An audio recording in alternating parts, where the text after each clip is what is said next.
They buried my father, and didn't even tell me. I found out 2 days later, from a florist's Instagram story. My name is Lauren Prescott.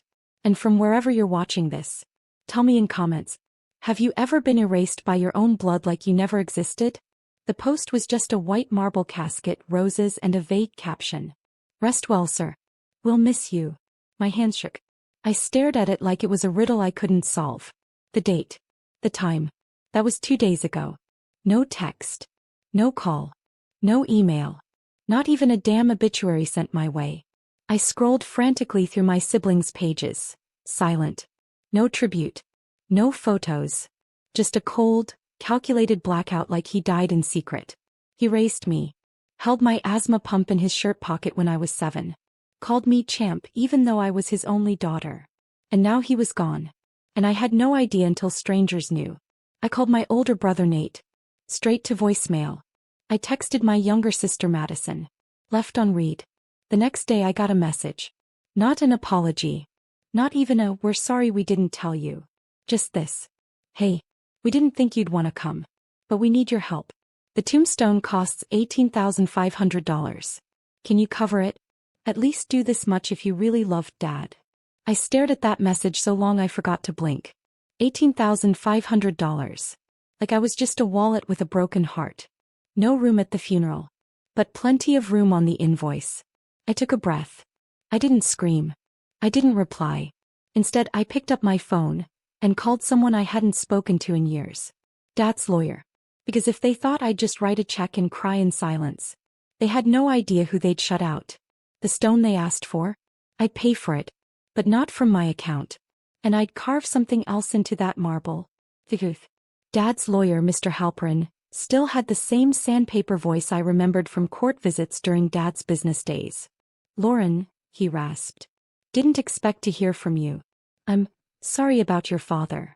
I didn't flinch. "Did he leave anything? A will?" Silence. Then a sigh. "Your siblings already handled that. Said you were estranged. Wanted nothing." I almost laughed. Estranged?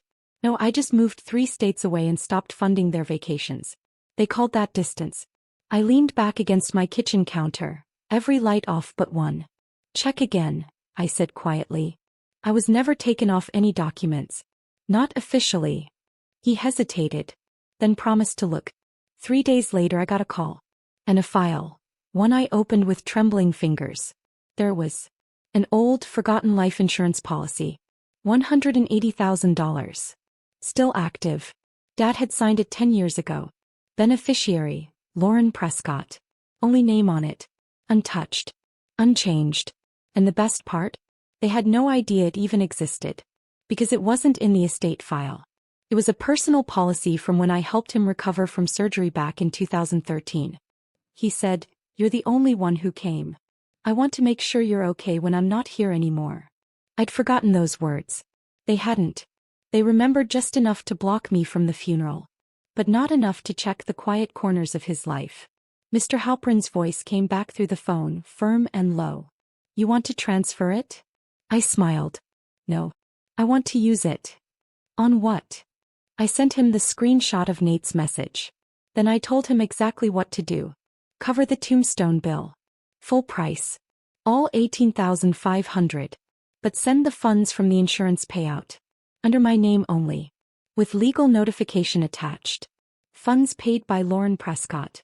Beneficiary of James Prescott's life insurance. Sole recipient. Let them read that in stone. They wanted my money. They got my message.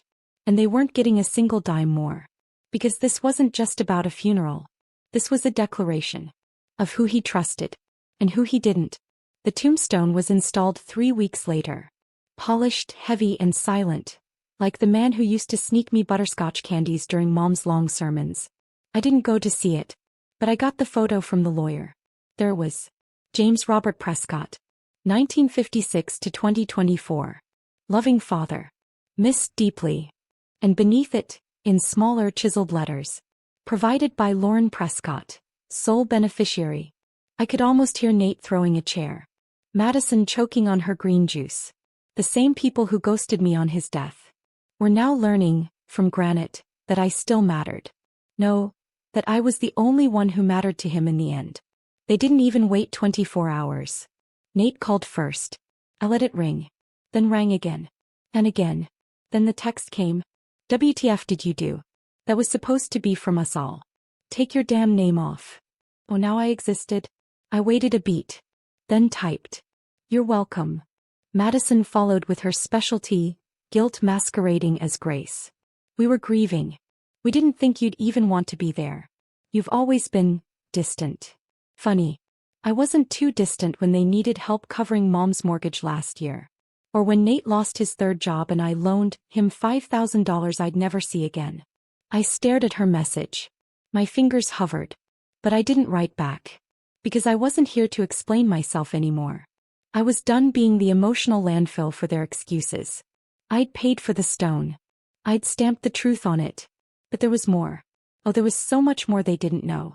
Mr. Halpern had found something else. Second account. Joint. Hidden. Set up years ago. Back when Dad had a construction injury and needed help paying hospital bills. He listed me as co-owner, and it was still open. Balance. $42,000. Unclaimed. Untouched. And legally mine. They wanted me to prove I loved him? Fine. I'd love him all the way to the bank. And I'd leave them with nothing but flowers and fumes. I remembered that account. Not the numbers, but the moment. Dad couldn't walk after the accident. Madison was busy with finals. Nate said he had too many meetings. So I flew home. Took off work. Bathed him. Fed him. Paid his physical therapist out of my own pocket.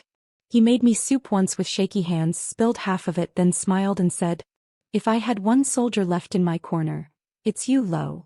He opened the joint account that week. Said it was just in case. Turns out just in case finally came. And I was ready. I had Mr. Halpern wire the full $42,000 to my personal checking account. Wiggly.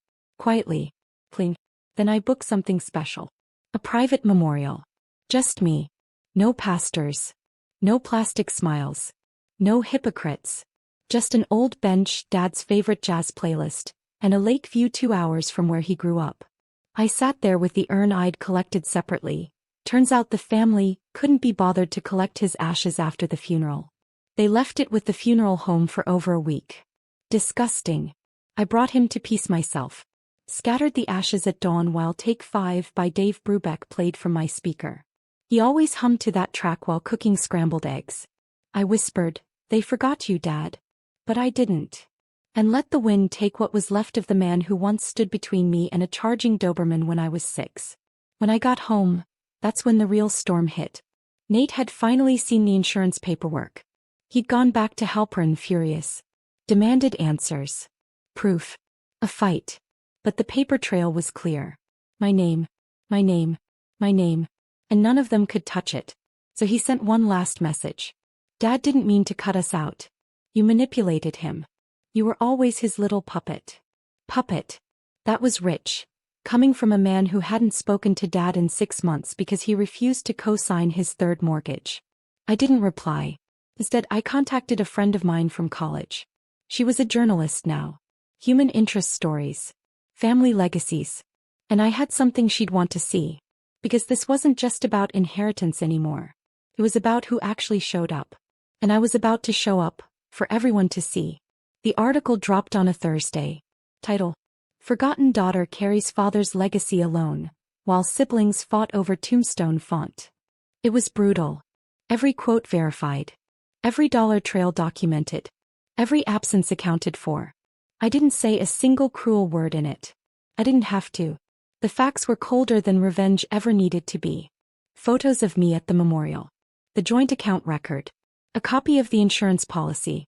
And a screenshot of the funeral home's email confirming no one had picked up the ashes until I did, 10 days late. By noon the story hit 60,000 shares. By dinner, someone at Nate's firm had emailed it to HR. Apparently, corporate didn't love public family scandals. By morning he was on leave. Madison. She worked in public relations. You can imagine what this did to her online portfolio. But they weren't the only ones who saw it. My dad's old business partner reached out through LinkedIn. He hadn't even known Dad passed. Said he always respected how I stayed with the company during rough quarters, even unpaid. Said he'd kept some private shares from the original firm. And, get this, he wanted me to have them. Said Dad once told him, if anyone deserves something when I go, it's Lauren. The others show up when they need something. She shows up when no one else will. He sent me the papers that week, valued at just over $30,000. I didn't cry, but something warm spread in my chest like sun over a cold lake. I didn't want their apology, or their approval, but I had wanted the truth. Now the whole world had it. Of course that didn't stop them. Nate called again.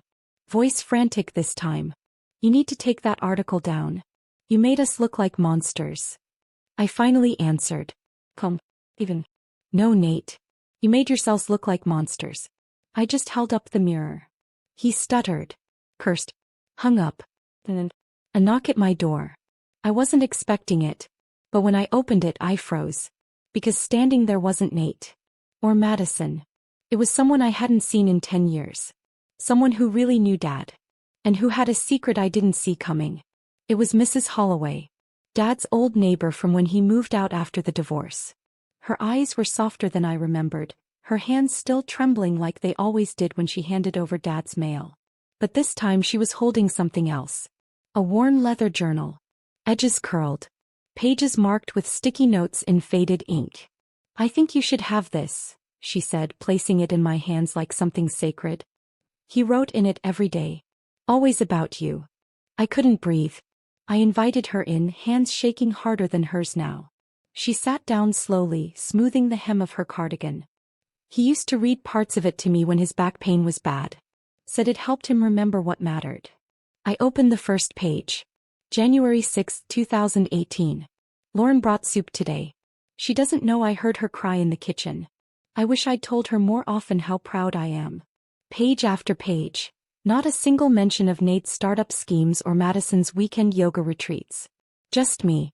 My visits. The time I fixed his porch light.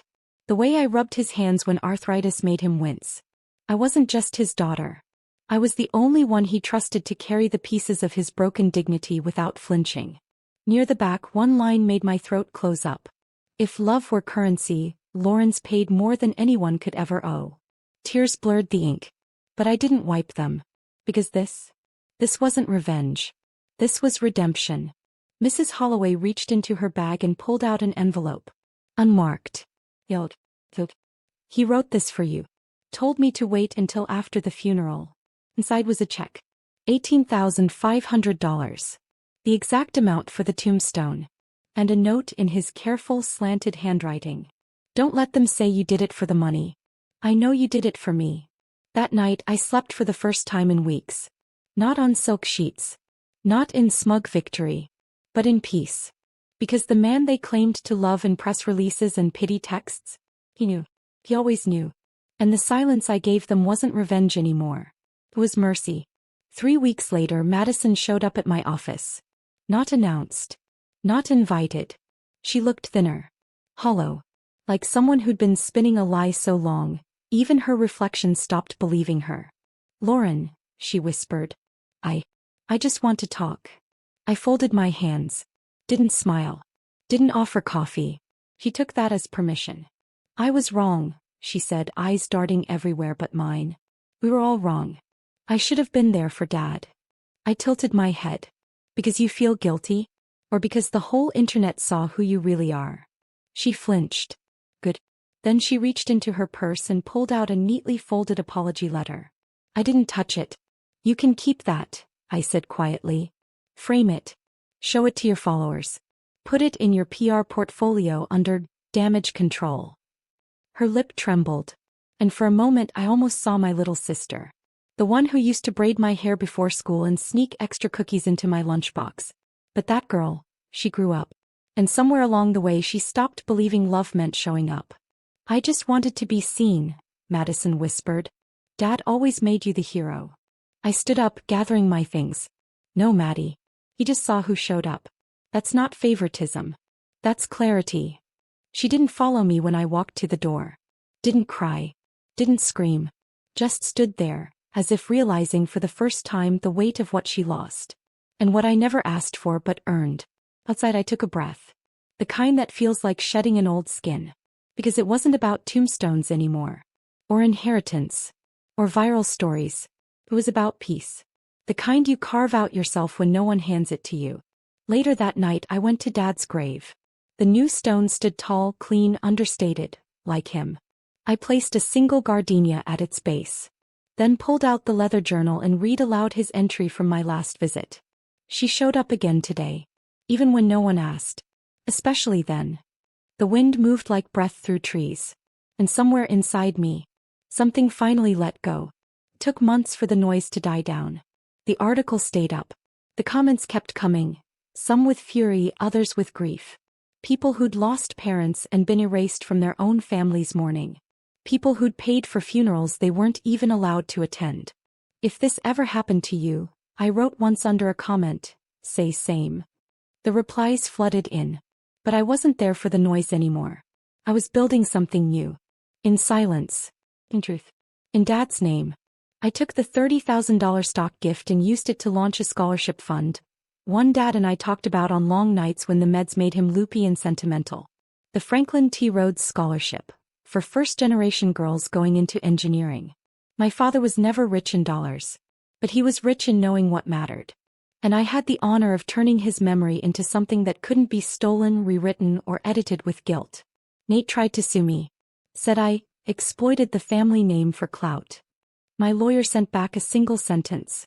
If you'd like to discuss the ethics of inheritance and image, we'll gladly open discovery. Funny, I never heard from him again. Madison started a podcast. Episode 1 was titled, How My Family Fell Apart. I didn't listen. Let her tell her version. Let them all. Because I learned something along the way. When people lie about you, when they erase you, when they hand you silence like a punishment, don't argue. Just build. Truth is quiet, but it lasts longer than screaming. One chilly Sunday morning I got a letter. Handwritten. No return address. Inside a photograph. Dad and me years ago sitting on his porch. He's laughing at something I said, head thrown back. I'm looking at him like he hung the moon. On the back just 5 words. You were always the light. I don't know who sent it. Maybe Mrs. Holloway. Maybe someone who read the article and remembered us. But I placed it inside the journal. Right behind the check. This was never about revenge. It was about remembrance. Because they thought I was just the quiet one. The background sister. The afterthought. The one who'd write a check and disappear. But I didn't write a check. I wrote a legacy. And while they scrambled for sympathy and screen time, I rebuilt a name. Not theirs. His. And mine.